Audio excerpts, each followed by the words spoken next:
They laughed at my coat, an old navy wool one with frayed sleeves and a missing button.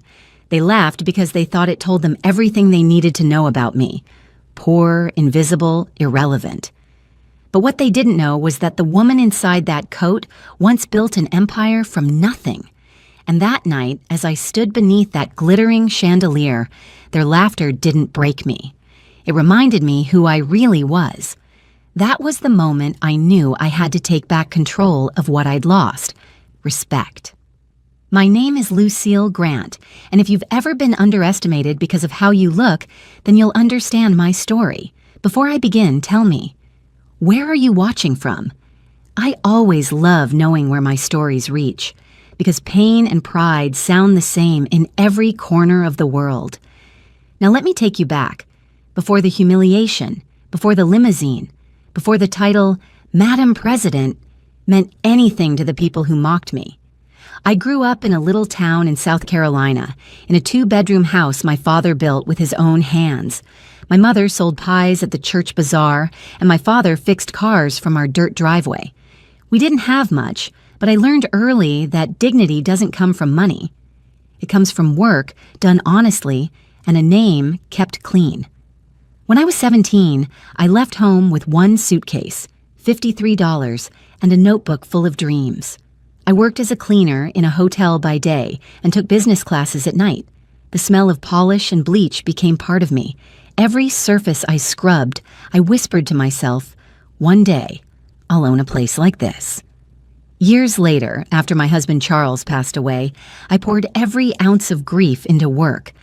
I started a property management company from my kitchen table. No fancy investors, no shortcuts, just a phone, determination, and the memory of every door that had ever been shut in my face. The business grew slowly.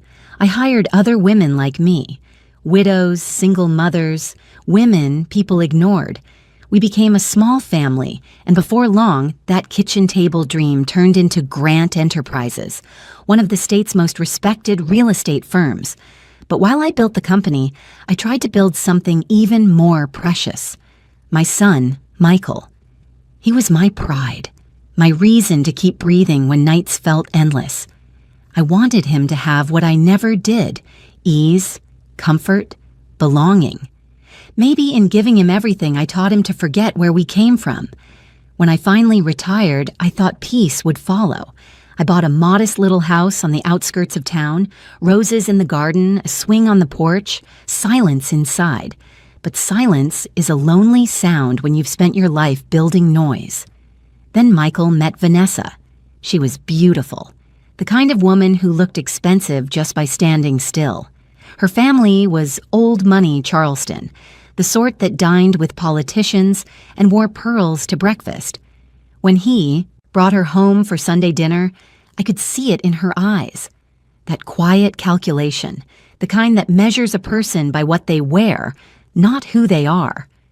She smiled politely, but her gaze lingered on my hands, still rough from years of labor, and on the simple furniture I'd chosen for comfort, not display. I told myself I was imagining it, but deep down, I knew. That night, as I washed the dishes alone, I caught my reflection in the kitchen window. The same woman I'd been for decades, strong, steady, and perhaps a little too humble. I didn't know then that humility would soon be mistaken for weakness, and that misunderstanding would tear my heart wide open before it set me free.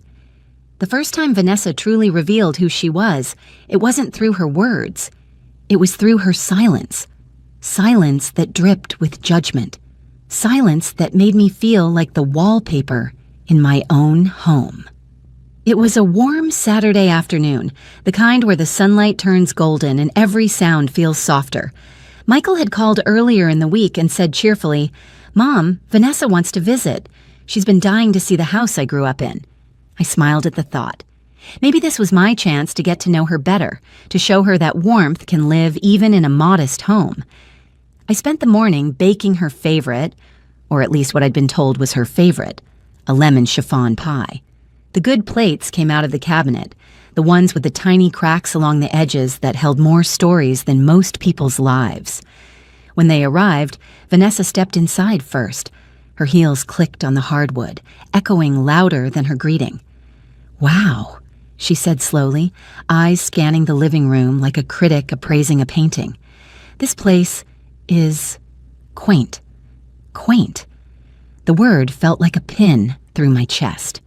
Michael followed behind her, grinning in that boyish way that always softened me. "She's been excited to meet you again, Mom," he said, setting a small bouquet of lilies on the table. Vanessa's smile didn't reach her eyes. "We brought flowers," she added. "They'll brighten up the space." I thanked her, even though I didn't need brightening. Not from her. The sun coming through my window had always been enough. As the afternoon went on, I tried my best. We sat for tea and I told stories about how Michael once sold lemonade to passing cars, or how Charles had built the swing on the porch with his own hands. Vanessa nodded politely, her eyes flicking toward her phone every few minutes. At one point, she whispered something to Michael. He chuckled, but it was nervous, almost apologetic. I pretended not to notice. Then, when she thought I'd stepped into the kitchen, I heard it. Her voice. Smooth, amused, careless. "Your mother's house smells like old books and dust. It's so tiny, Michael. I can't believe you grew up here." My hands froze around the teapot. "Vanessa," he whispered back. "Don't say that. She can hear you." "Well, maybe she should," she said. "It's like stepping into another century." I stayed in that kitchen longer than necessary, staring at the pie on the counter. The smell of lemons and sugar filled the room, but it suddenly felt too sweet, too heavy. When I returned, they both straightened up like children caught misbehaving. "Everything all right?" I asked gently. "Of course," Vanessa smiled, voice coated in honey. "We were just talking about how cozy everything is." Cozy. Another pin. I sat with them a while longer, but her laughter, high and practiced, never reached the heart of the conversation. It was the kind of laughter that says, "I'm here, but I'm above this." When they left that evening, I stood by the door as their car pulled away. I noticed her glance back at my home, not with warmth, but with relief, as if she'd escaped something uncomfortable. I sat alone at my kitchen table, the lilies wilting slightly under the lamp. I thought of Charles and the life we'd built. Every corner of this house held memories, love, sacrifice, beginnings. But now, someone had walked through it and made it feel small. Michael called later that night. "Mom, Vanessa didn't mean anything by it," he said softly. "She's just not used to simplicity." Simplicity. Another word that people like her used when they meant less. I told him not to worry, that I understood. But when I hung up the phone, I looked around the room and whispered, "Maybe she doesn't understand. But one day, she will." I didn't know it then, but that quiet moment, me, the house, and the fading flowers, was the start of something much bigger, because respect can be buried under silence, but it never dies there. It waits, and I was about to learn that waiting can be its own kind of power. The night of my son's engagement party began like a dream and ended like a lesson I'd never forget. Michael had called me 2 weeks before, his voice bubbling with excitement. "Mom," he said, "Vanessa's parents are throwing an engagement dinner at the Grand Royale downtown. It's going to be amazing. I can't wait for everyone to meet you properly." Properly. That word made me smile and ache. I'd already met them once, but maybe this time he wanted to show that I belonged. So I took extra care that evening. I wore my old navy wool coat, the one Charles had given me on our 10th anniversary. It wasn't new, but it was mine. It carried the scent of years, the warmth of hands that built a life beside me. I brushed my hair back into a neat bun and pinned my late husband's gold brooch at the collar. When I arrived at the Grand Royale, the marble floors gleamed under crystal chandeliers. Waiters in crisp uniforms floated between tables, carrying champagne flutes. The contra air smelled of roses and money. I spotted Michael near the stage, dressed sharp in a tailored navy suit. His face lit up when he saw me, for a moment. Then it dimmed, almost imperceptibly, as his eyes drifted to my coat. "Mom," he said, hugging me quickly, "you look nice." He hesitated on that last word like it had to be chosen carefully. Before I could reply, Vanessa appeared, flawless as always. Her white satin dress shimmered under the lights, her pearls perfect, her lipstick immaculate. "Oh!" she exclaimed with practiced surprise. "You made it!" She leaned in to kiss my cheek, her perfume sharp and overwhelming. "You didn't have to dress up, Mrs. Grant. It's just family." "Just family?" I nodded. I wouldn't miss it. As the evening went on, laughter filled the room, but it wasn't the kind that welcomes you in. It was the kind that circles around you, keeping you on the outside. Vanessa's parents were seated at the front table. Her father, tall and silver-haired, raised his glass for a toast. "To our daughter," he said, "and to Michael, who's soon to be part of the family." There were smiles and clinking glasses, until Vanessa's mother leaned closer to another guest and whispered, not softly enough, "That woman? Is she staff?" The guest chuckled. No, that's his mother, I think." Vanessa laughed lightly, then looked my way. "Oh, don't be silly," she said, her voice just loud enough to carry. "She's not family. She's the cleaning lady." The laughter that followed was quiet at first, a ripple, but it grew. I felt it move through the tables like a cold wind brushing across my shoulders. I didn't move. I didn't cry. I simply stood there, still as a tree weathering a storm. Michael's face went pale. He opened his mouth to speak, then closed it again. And in that silence, his silence, my heart cracked in a way I can't quite describe. Vanessa smiled sweetly. "Oh, I was just joking," she said, her tone sugar-coated, but her eyes held no apology. I placed my napkin on the table and rose to my feet. "Thank you for the invitation," I said quietly. "It's been a lovely evening." I walked toward the exit, each step steady, each breath measured. The hostess tried to stop me. "Ma'am, can I call you a cab?" I smiled. "No need, my ride's waiting." Outside, the night air was cool and clean. The sound of laughter from inside faded behind me as a sleek black limousine pulled up to the curb. The driver stepped out quickly, opening the door. "Good evening, Madam President," he said, bowing slightly. "The board is waiting for you." I nodded and slipped inside, the warmth of the leather seats wrapping around me like armor. As the city lights blurred past, I looked down at my coat, the same coat that had drawn their laughter, and smiled faintly. "Let them laugh," I whispered. "They just mistook grace for poverty." That was the moment I decided the world needed reminding, that you can't measure a woman's worth by what she wears, not when her silence holds more power than their laughter ever will. The morning after that humiliating night, I sat by the window with a cup of tea that had long gone cold. The world outside was soft and gold, but inside me something had shifted, something quiet, sharp, and permanent. They thought they knew who I was because of a coat. They thought my silence meant shame, but silence, I've learned, can be the loudest language of all. When I'd stepped away from Grant Enterprises 2 years earlier, I told everyone I was retiring. That wasn't entirely true. I had stepped back, yes, but only from the spotlight, not from the throne. I still owned 60% of the company, still approved every major project, and still sat as president emeritus of the board. People assumed age had slowed me down. It hadn't. It had only taught me to move differently, quietly, deliberately, and with purpose. That Monday morning, my assistant Tanya arrived right on time.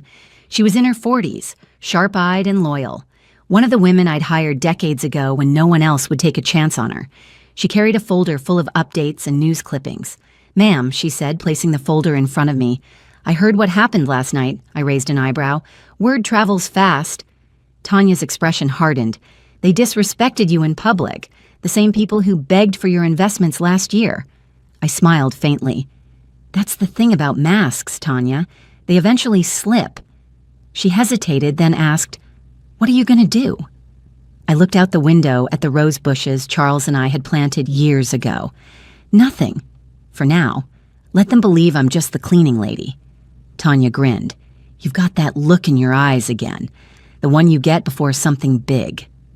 Over the next few weeks, I threw myself into work. Meetings, expansion plans, charity projects. Most of my team didn't even know about the insult. I'd told no one else. I wanted my revenge, if you could call it that, to arrive not as an explosion, but as revelation. That's how you teach arrogance a lesson. Not by shouting, but by letting truth walk in, quietly, and take a seat.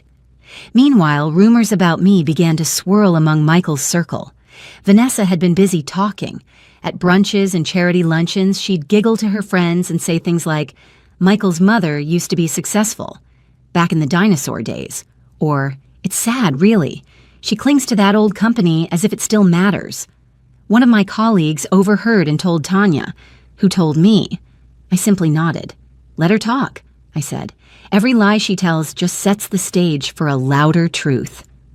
A week later, I got an invitation. Gold-edged, embossed, elegant. Vanessa had sent it herself. Grant Family Charity Gala, honoring future philanthropists. My name wasn't mentioned anywhere on the card. Neither was my company's. I laughed when I saw it. So that's how she wants to play this. Instead of responding, I made a quiet phone call to the event organizers I'd sponsored for over a decade. By the end of the day, they'd confirmed that my company was, in fact, the primary sponsor of the event. Vanessa just didn't know it. That night, I sat on the porch with a glass of sweet tea, the crickets humming in the dark. I thought about the years I'd spent raising Michael, the lessons I tried to teach him about humility and heart. I'd failed somewhere, I knew that, but perhaps this was the moment to make him see, not through scolding, through truth revealed in its own light. I whispered into the night, "You can't buy class, Vanessa, but I can afford to show you what it looks like." And so I planned. I wasn't going to seek revenge. I was going to teach remembrance, to remind my son who his mother really was, and to remind Vanessa that every empire she envies was once built by hands that cleaned floors. The woman they called the cleaning lady was about to host the gala they were bragging about, and this time, no one would laugh. The night of the charity gala arrived like a quiet storm. I didn't plan to expose anyone, not exactly. I simply intended to remind the world that silence isn't weakness and that humility doesn't mean invisibility. The Grand Royale ballroom shimmered again, the same place where laughter had burned me weeks earlier. This time, the banners above the stage read, "An Evening of Hope, sponsored by Grant Enterprises." I watched from the wings as guests poured in, all in glittering gowns and sharp tuxedos. Photographers clicked, and the orchestra filled the air with soft strings. Tanya stood beside me, eyes gleaming. "They still don't know?" she whispered. "Not yet," I said, adjusting the same navy coat they'd once mocked. "Let's keep it that way." Vanessa and her parents entered grandly, their laughter carrying like bells. Michael followed, looking proud but distracted. They greeted the organizers, posed for photos, and accepted compliments on their generosity, blissfully unaware that every flower, every chandelier, every glimmering detail in that hall had been paid for by me. When they spotted me near the entrance, Vanessa blinked. "Mrs. Grant?" she said, voice coated in disbelief. "I didn't realize you were invited." I smiled calmly. "It's a public event. Anyone supporting the cause is welcome." Her lips curled into a faint smirk. "Well, I'm glad you could join us. You might even meet some of the donors tonight." "Oh," I said lightly. "I plan to." As dinner began, the host took the stage, a tall, warm man I'd worked with for over a decade. He tapped the microphone, and the room hushed. "Tonight," he began, "we gather to honor compassion and perseverance, the values behind this event, generously funded by one woman who's shown both for decades." Vanessa leaned toward Michael, whispering something I couldn't hear. Her expression was smug. Then the host continued, "Please welcome our longtime sponsor and this year's honoree, Madam Lucille Grant, President of Grant Enterprises." The applause started slow, uncertain, then built like a wave. Cameras flashed, heads turned. Vanessa froze mid-sip, her wine glass trembling.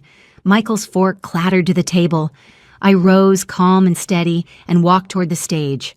Every step echoed. My coat, the one that had been called shabby, servant-like, caught the light in soft navy waves. The host hugged me warmly. "We're honored to have you back in person, ma'am." I turned to the crowd. For a moment, silence. Then the realization began to spread. Whispers rippling like fire through dry grass. "That's his mother? She's the Lucille Grant? She's the owner?" I stepped up to the microphone. My voice, though soft, carried clear. "Thank you for this honor," I began. "When I started my company, I cleaned offices by day and signed contracts by night. I've learned that life has a funny way of testing what we claim to believe, especially when it comes to respect." I paused, eyes sweeping the room. It's easy to be kind to someone who looks like they belong. It takes character to be kind when you think they don't. Vanessa's face was pale. Her smile was gone. Her parents stared, stiff and speechless. I've been mistaken for many things in my life. A secretary, a cleaner, a nobody. And I never corrected them, because power doesn't need an introduction. There was a stillness in the air, the kind that precedes thunder. Then came applause. Real applause, not polite, genuine. When I stepped off stage, Vanessa tried to catch my eye. I met her gaze just long enough to let her see that I saw everything. Michael approached slowly, his eyes wide with shame and pride mixed together. "Mom, why didn't you tell me?" I smiled faintly. "Because you stopped asking who I was." He looked down. "I'm so sorry." "Don't be," I said softly. "Just learn." Later that night, as guests surrounded me with congratulations, Vanessa stood off to the side, alone, her pearls glinting under the chandeliers. For the first time, she looked small, and for the first time, I didn't feel invisible. That was the turning point. Not because I'd humiliated them, but because I'd reminded myself of something I'd forgotten. You don't have to shout to be heard. You just have to stand tall in the silence. The night after the gala, my phone buzzed nonstop. Messages from board members, journalists, old friends, all congratulating me. But the one message I waited for never came. Michael didn't call. He finally showed up the next afternoon.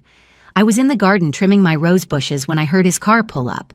For a moment, I almost didn't turn around.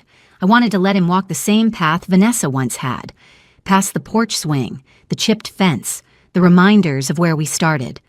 "Mom," he said quietly. I turned. His eyes were red-rimmed, his tie loosened, his pride deflated. I don't even know what to say. I laid the pruning shears down and wiped my hands. "Try the truth." He hesitated. "Vanessa, she told me you embarrassed her on purpose." I almost laughed. Embarrassed her? I sponsored a charity event. If truth humiliates her, then maybe she's been living too comfortably in lies. He looked down at the dirt under his shoes. "You should have told me who you really are." I tilted my head. "Who I really am?" I asked softly. "Michael, I'm the same woman who packed your lunches, stayed up through your fevers, and took a second job to pay for your college. I never changed. You just stopped seeing me." His voice cracked. "I was ashamed, Mom. Not of you, of how people looked at you that night. Vanessa said appearances mattered in her world, and I wanted to fit in. I didn't realize what I was losing trying to please her." The words hung heavy between us. Vanessa arrived later that evening. Her heels clicked across the porch like they did the first time she visited, but the confidence in her walk was gone. She clutched her purse like a shield. "Mrs. Grant," she began, "I came to apologize." I looked at her, really looked. The flawless makeup, the tremor in her hands, the practiced smile that no longer worked. "Are you apologizing?" I asked. "Because you're sorry or because you were caught?" Her lips parted, then pressed together. "Both," she admitted after a pause. "I was wrong. I misjudged you." I nodded. "You didn't just misjudge me. You misjudged every woman who doesn't wear her worth on her sleeve."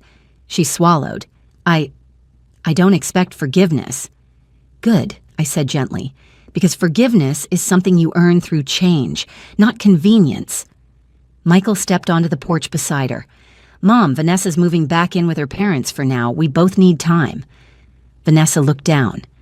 "I wish you nothing but peace," she whispered before walking back toward her car. The moment she drove off, the silence settled between us like dust after a storm. A few weeks later, news spread that the engagement had quietly ended. Michael returned to his work, but this time something in him had softened. He began stopping by my office at the company more often, asking questions, listening. He'd finally seen what respect built. And what? Arrogance destroyed.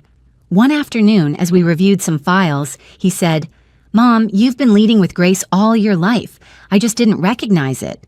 I smiled faintly. "That's the trouble with grace, son. It rarely announces itself." When Vanessa's name came up again, a rumor, a headline, some new socialite drama, I didn't flinch. I'd already let it go. My revenge hadn't been her humiliation. It was my peace. I'd shown her, and my son, that dignity doesn't need defense. It just needs to stand still long enough for truth to arrive. As I sat on my porch that evening, the sunset painting the sky in orange and gold, I whispered to myself, sometimes silence teaches louder than anger ever could. And for the first time in a long time, I felt the quiet wasn't empty. It was victory.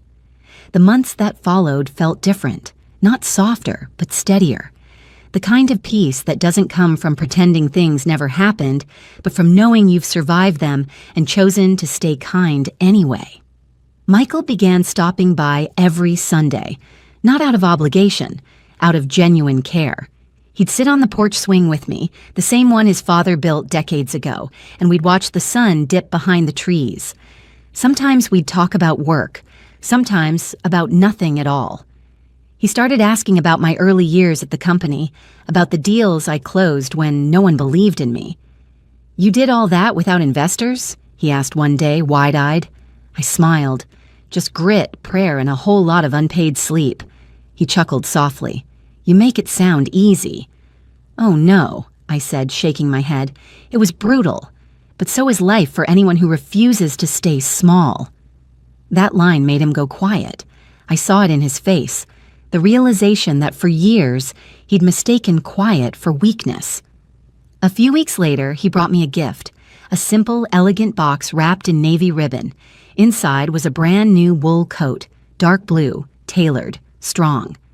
"I know it'll never replace the old one," he said, "but I wanted you to have something that reminds you of what that coat stood for, not what they thought it meant." My throat tightened. "Michael." He looked down, his voice trembling. "I can't erase what happened, but I can make sure I never let anyone treat you like that again." I touched his cheek and smiled. "Son, you don't need to protect me. Just remember me. That's all I ever wanted." As winter gave way to spring, I found myself returning to the office more often, not to lead, but to guide. I mentored young women who reminded me of myself years ago, weary, hopeful, underestimated. Every time one of them said, "I don't think I'm strong enough," I'd smile and tell them, "Strength isn't about shouting. It's about showing up when they least expect you to." One afternoon, as I watched those women file into a meeting, confident and ready, I realized something beautiful. All those years of silence, of swallowing pride, of standing still while others laughed, they hadn't diminished me. They'd seasoned me. Vanessa never reached out again, and honestly, I didn't need her to. Not every story ends with reconciliation. Some just end with clarity, and that's enough. I heard later that she'd moved to New York, working for a design firm her father bought her. I wished her well, quietly. Life has its own way of teaching the lessons we refuse to hear. As for me, I kept moving, slower now, but with more intention. The garden bloomed again, the roses fuller than ever. And one evening, as the sun set and the light turned that soft golden hue, I thought back to that night. The laughter, the humiliation, the limousine, the boardroom waiting for me. What a full circle that was. I leaned back on the porch swing and whispered, "Respect isn't demanded. It's demonstrated, again and again, until the world remembers who you are." So if you're watching this and someone's ever laughed at your pain, your clothes, your story, remember this: Their laughter says more about them than it ever will about you. You don't need to fight for validation. You just need to keep walking in your truth until it becomes impossible to ignore.